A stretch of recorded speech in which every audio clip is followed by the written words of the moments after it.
Hello students इस lecture में हम RMS value of alternating EMF उसमें आरएमएस वैल्यू पढ़ी थी हमने करंट के लिए, लेकिन यहाँ पर ईएमएफ के लिए पढ़ेंगे। देखो हर एक ये एक दूसरे से लिंक है, लेकिन बहुत ईजी है ना। देखो क्या है definition, it is defined as the value of steady current यानी कि alternating current which would generate same amount of heat, जो कि सेम अमाउंट ऑफ हीट की सेम दर को जनरेट करेगा as it generated by alternating EMF in the same circuit. और ये जनरेट होगा किसमें, सेम सर्किट में, for the full time period, और फुल टाइम पीरियड के लिए जनरेट होगा। ओके जी, अब इसे हम प्रैक्टिकली समझते हैं। वहाँ पर करंट था, स्टेडी करंट था, यहाँ पर ईएमएफ है। सिर्फ बात एक ही है, सिर्फ ईएमएफ रिप्लेस हुआ है यहाँ पर। ओके जी, तो देखो मैं क्या कहना चाहता हूँ, ये हमारे पास क्या है, एक कंडक्टर है और ये एक एसी सोर्स से कनेक्ट है। ओके जी, मान लीजिए मैंने इसमें हीट जनरेट की, हीट एसी से कनेक्ट, एसी किस लिए, क्योंकि अल्टरनेटिव करंट की सोर्स से ये हीट जनरेट हुआ है। ओके गाइज, ओके जी, तो मतलब मैंने वो हीट नोट कर ली कितनी आई है। ओके, तो फिर क्या करूँगा मैं, यही ऐसा ही, ये नहीं लेकिन इसके जैसा ही कंडक्टर मैंने किस में कर लिया, एक डीसी सोर्स से कनेक्ट कर दिया, यानी कि डीसी करंट से। तो उसमें इतना ही हीट प्रोड्यूस हुआ है, आप निश्चित ही बात है जरूर हुई होगा। ओके, लेकिन जब वो जिस समय पर और जिस पॉइंट पर इतना ही हीट जनरेट हुआ होगा किसमें, इस कंडक्टर में, तो उस करंट को नहीं बल्कि यहाँ ईएमएफ की बात कर रहे हैं, तो उस ईएमएफ को ही यहाँ पर हम आरएमएस ईएमएफ बोल देते हैं। गाइस वही बात रिपीट हो रही है बार बार, सिर्फ टॉपिक चेंज हो रहे हैं, ना कि कंसेप्ट एक ही लगता है। मैंने आपको 4 करवा दी हैं ऐसी डेरिवेशंस। ओके, तो इस ईएमएफ को आईआरएमएस बोल देते हैं, रूट मीन स्क्वायर। ओके, ठीक है जी, तो अब देखते हैं।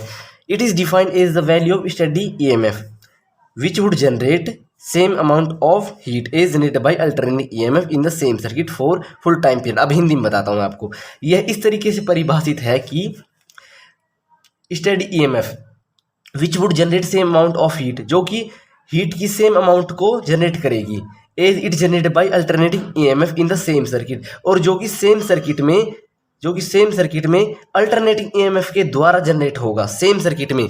यानी कि मैंने लिखा ना, यहाँ पर सेम सर्किट है ना, और यहाँ पर इसके जैसा ही सेम सर्किट, ये दोनों एक दूसरे के सेम है, और यहाँ पर ये अल्टरनेटिंग के द्वारा जनरेट हुआ था हीट, और यहाँ पर वो डीसी के द्वारा होगा। डीसी के द्वारा क्यों होगा, यहाँ से हम उसकी फिक्स वैल्यू को आसानी से फाइंड आउट कर लेते हैं, और यही जिस पॉइंट पर वो समान हीट बराबर हो जाएंगी उस पॉइंट को हम आरएमएस बोल देते हैं, और करंट होता तो आईआरएमएस बोल देते हैं। ओके गाइज, मुझे पता है आपको समझ में आ गया होगा। फ्रेंड्स, मैं आपको समझा कर चलता हूँ क्योंकि ये थोड़े इम्पोर्टेंट हैं, इसलिए मैं इन्हें ज़्यादा इम्पोर्टेंस दे रहा हूँ। ओके, चलो जी, अब डेरिवेशन कर लेते हैं। डेरिवेशन भी बहुत ईजी है, डेरिवेशन में भी वही सब स्टेप फॉलो होंगे जो हम कर चुके हैं। ठीक है जी, ओके जी, तो जूल्स लॉ ऑफ हीटिंग क्या होता है उसी से कर लेते हैं पहले। आई स्क्वायर आर टी होता है ना। तो देखो हम क्या करेंगे यहाँ पर। ओके जी, तो लिख लेते हैं पहले। देखो पहले हम लिख लेते हैं डेरिवेशन। देखो लिखते हैं, लेट जो हमारा डी एच है be the small amount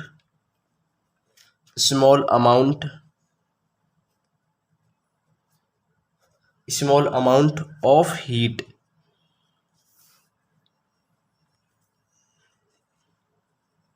in small time dt। मान लिया मैंने जो डी एच है वो हीट का स्मॉल अमाउंट है, लेकिन वो छोटे यानी कि स्मॉल टाइम dt में है, स्मॉल टाइम dt में होता है। ओके, तो देखो अब हम यहाँ पर डी एच लगा लेते हैं, DH, क्योंकि पहले छोटे के लिए निकालते हैं उसके बाद उसे इंटीग्रेशन कर देते हैं, क्योंकि हमें एक बड़े पैमाने पर मिल जाती है हीट। ओके, ऐसे ही आई स्क्वायर आर और टी नहीं लेंगे, क्योंकि स्मॉल टाइम के लिए DT लेंगे। बात क्लियर है। अब हम यहाँ पर देखो जी, ओम्स लॉ को यूज करेंगे, क्योंकि हम करंट नहीं निकालते, हम यहाँ पर EMF निकालेंगे, EMF निकालेंगे। ओके जी, तो V equal to I R होता है अकॉर्डिंग टू ओम्स लॉ। तो I की वैल्यू क्या बनेगी, यहाँ पर V/R बनेगी। तो हम वोल्ट को रिप्लेस कर देते हैं, वोल्ट और EMF में ज़्यादा फंडा है नहीं, सब बात क्लियर है आपको, इसलिए हम ज़्यादा इन पर बात करेंगे नहीं। तो V यानी कि हम यूज में नहीं है हमारी, तो हम इसे EMF लिख देते हैं, और R ये बन गई। ओके जी, तो हम I की वैल्यू यहाँ पर पुट कर देते हैं, बताओ करें, कोई दिक्कत, बताओ जी। ठीक है जी, तो देखो DH ऐसे के ऐसा ही रहेगा, और I की जगह हम ये पुट कर देंगे, I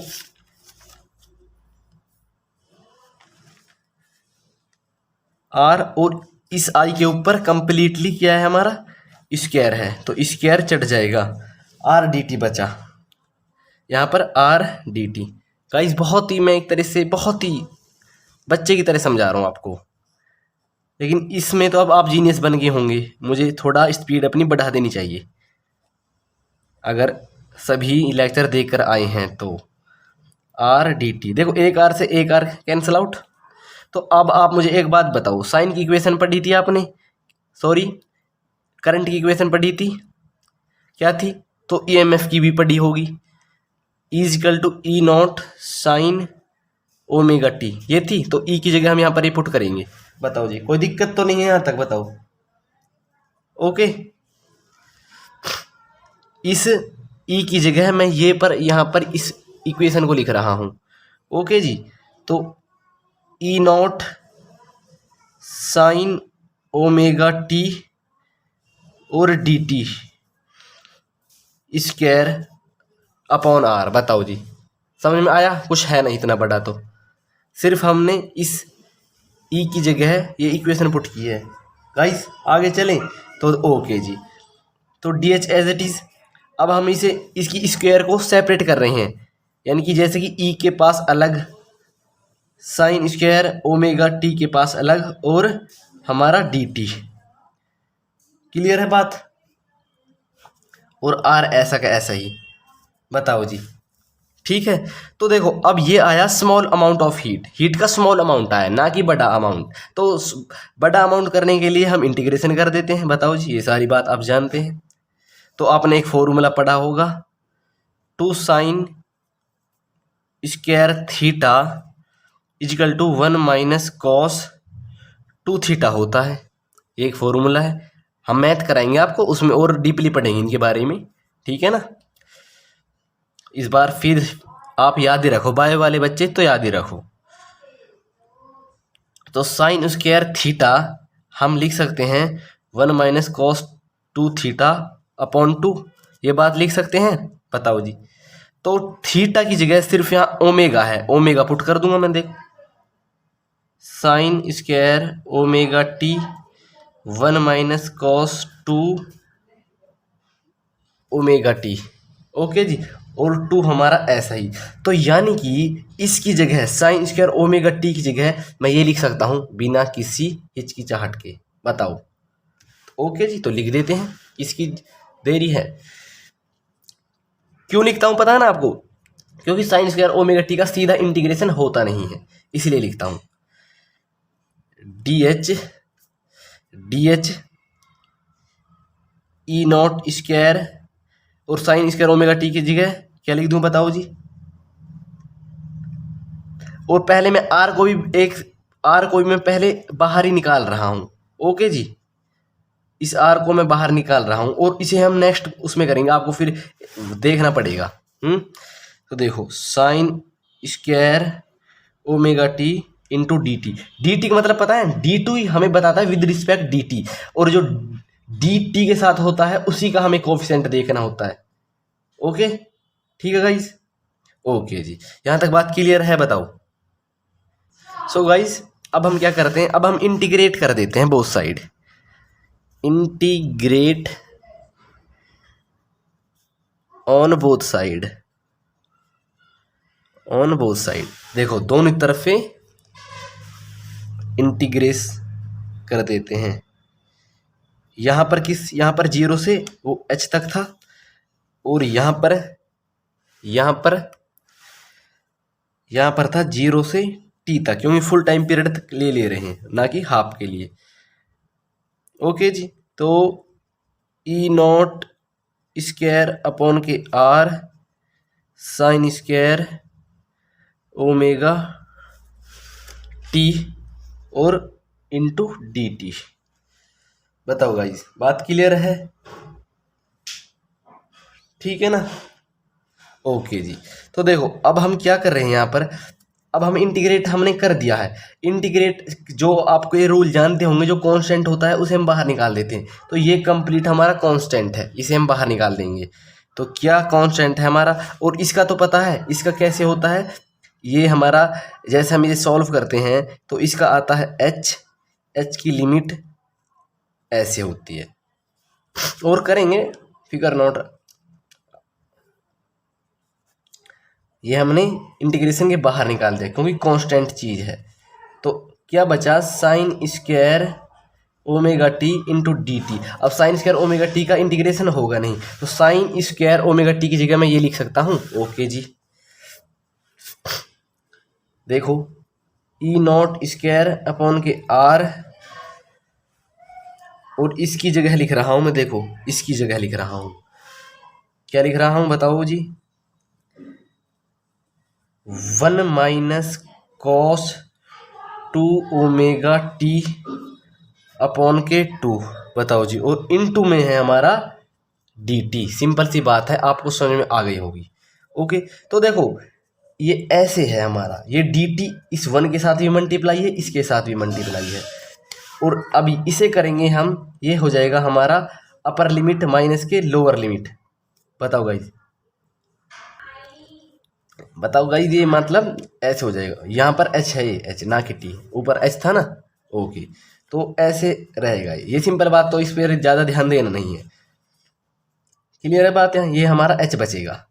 तो ई naught square upon K are, और ये डी टी, यानी कि इसका इंटीग्रेशन करेंगे 0 से t तक, और 1 D T minus cos 2 omega T. Okay जी, और अपॉन के 2 है, और इसका इंटीग्रेशन है 0 से t और इनटू में डी टी। सिंपल सी बात है, कोई ज़्यादा हड़बड़ाने की जरूरत नहीं है। बताओ गाइस, कुछ नहीं किया ना? ओके, तो कंटिन्यू आगे करते हैं। सो देखो ई नॉट स्क्वायर, और इस 2 को मैं बाहर लेकर आ रहा हूँ। ओके, तो 2r बचा। ओके, ठीक है जी, तो यहाँ पर 1 डी टी का इंटीग्रेशन क्या होता है बताओ जी? टी होता है। ओके जी, टी होता है, लिमिट भी लगा दें, हालांकि टी ही होगा, मैं लगा देता हूँ, आपकी रूल इज रूल, क्योंकि प्रॉपर मैं आपको ऐसे बता रहा हूँ जैसे कि आपको एग्जाम में लिखना है। टी, और इसका कॉस का क्या होता है बताओ गाइस? कॉस का इंटीग्रेशन क्या होता है? साइन होता है, सॉरी साइन होता है, साइन 2 ओमेगा टी, और टी के साथ जो कोफिशिएंट होता है, ये सब बात आप जानते हैं, वो अपॉन यानी कि डिवाइड में आ जाता है, और डिफरेंशिएशन में वो मल्टीप्लाई में यानी गुना में आ जाता है। टी का कोफिशिएंट ये था, तो ये डिवाइड में आ गया, और लिमिट क्या है यहाँ से यहाँ तक? लिमिट है 0 से t तक। सिंपल बात है गाइस, बताओ आगे बढ़े?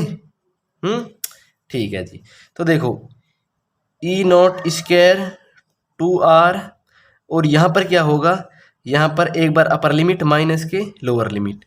ठीक है, एक बार हम क्या करेंगे, एक बार इस टी में इस टी को रखेंगे, एक बार इस 0 को इस टी में रखेंगे, तो 0 को तो 0 रखेंगे। ओके, ठीक है जी, तो देखो गाइस, अब हम यहाँ पर ये नहीं लगाएंगे क्योंकि इंटीग्रेशन तो हो गया है ना, सॉरी उसके लिए, अब ये नहीं लगाएंगे।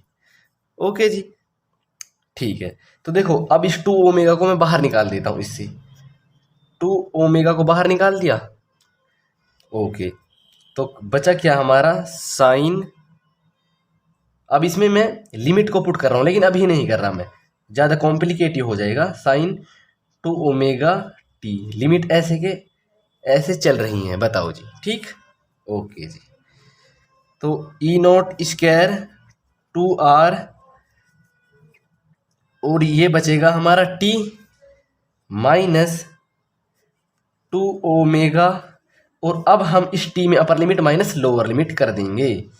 तो देखो क्या करेंगे, साइन टू ओमेगा, इस टी की कैपिटल टी रख देंगे, और फिर इसमें टी में जीरो रखेंगे, साइन टू ओमेगा टी की जगह जीरो रख देंगे। क्लियर है बात यहाँ तक? ओके जी। E naught square two R T minus two omega, वही चीज़ चल रही है। तो देखो ओमेगा की वैल्यू मैं यहाँ पर पुट कर देता हूँ, साइन टू ओमेगा की वैल्यू क्या है बताओ गाइज, 2 पाई के टी, और ये टी हमारा ऐसा का ऐसा ही। समझ में आ रही है बात? बहुत ईजी गाइज। और देखो साइन टू ओमेगा, लेकिन एंड में जीरो है, तो ये कंप्लीट साइन जीरो बन गया, साइन जीरो बन गया। सिंपल सी बात है guys. So E naught square two R, और ये हमारा क्या बना बताओ guys,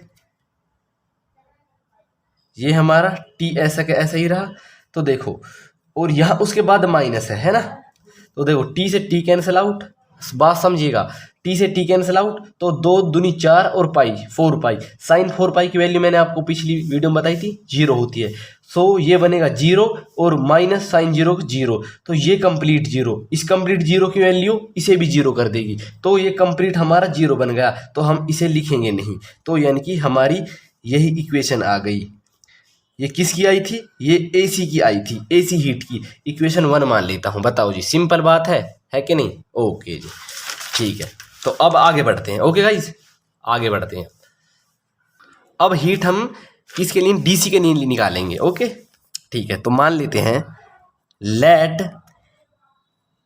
ERMS be the value of steady या अल्टरनेटिंग करंट, एक ही बात होता है, STAD, स्टेडी EMF की बात हो रही है यहाँ पर, steady EMF which would generate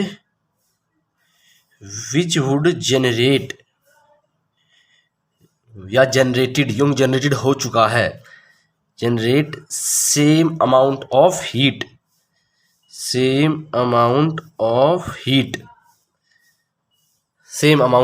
okay guys, तो देखो अब एक रिलेशन आप जानते हैं सिंपल सा, जूल्स लॉ ऑफ हीटिंग क्या होता है, इसे आप पढ़ लीजिएगा गाइस, अगर फिर भी नहीं आता है तो मैं बार बार कहता हूँ आपको। तो देखो हम यहाँ पर हीट किसके लिए ले रहे हैं? हीट ले रहे हैं हम यहाँ पर डीसी के लिए। ओके जी, तो हम यहाँ पर डीसी लिख देंगे। ओके, और यहाँ पर करंट नहीं ले रहे, ईएमएफ ले रहे हैं, तो उस ईएमएफ को बताओ हम क्या लिख सकते हैं गाइस, बताओ। उस आपने ये रिलेशन पढ़ा है ना, तो देखो यहाँ हम आपको बता देते हैं, ये रिलेशन आपने पढ़ा है, I इजिकल टू, अब बता ही रहे हैं तो सिंपल से बता देते हैं, V इजिकल टू IR, शुरू से बता देंगे, स्टार्टिंग से ये होता है, तो यहाँ पर I की वैल्यू क्या होती है? V/R होता है। तो गाइस V क्या है हमारा? V क्या है? V हमारा वोल्ट है, लेकिन यहाँ पर हम यूज में नहीं है तो EMF मानेंगे, क्योंकि कोई भी चीज़ यूज में होते ही वो वोल्ट होती है, अगर सर्किट में यूज में नहीं है तो वो EMF होती है। ये बात आप जानते हैं, मैं बहुत पहले बता गया हूँ। ओके, तो लेकिन यहाँ पर हम EMF कौन सी ले रहे हैं? यहाँ पर बताओ जल्दी। EMF वो ले रहे हैं जो हमारी RMS है।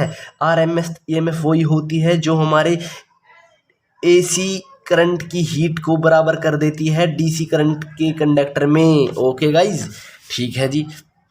तो हमारा I की वैल्यू कंप्लीट बनकर आई IRMS अपॉन के R। बताओ जी, अब आपको मुझे पता है, समझ में आ गया है।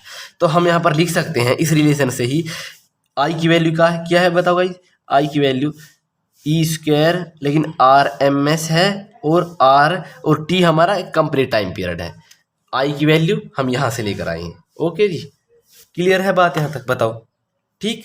ओके जी, तो हम यहाँ पर ये लिख सकते हैं, जो हमारा हीट डीसी की है वो हमारी है E² RMS T अपॉन के R, और जो हमारी इक्वेशन बनेगी 2, जो कि हमने भली बाती अच्छी तरीके से बना दिया है। कैसे बनाई आप जानते हैं। ओके जी, तो इक्वेट कर देते हैं इक्वेशन 1 और 2 को, क्योंकि हमारा हीट डीसी बराबर है हीट एसी के। ओके, तो कंपेयर या इक्वेट एक बात है, इक्वेट इक्वेशन 1 और 2 को। ओके जी, तो देखिए करते हैं, इसे लिखते हैं पहले हम, E square R M S into T upon K R बराबर है ये वाली इक्वेशन एसी की। एसी की क्या है बताओ गाइस, ई नॉट स्क्वायर हमारा टी है अपॉन के 2r है, देख लो यही है ना, बताओ जी यही है। ओके जी, तो देखो r से r कैंसिल, t से t कैंसिल, सिंपल सी बात। तो हमारा बनेगा ई स्क्वायर आर एम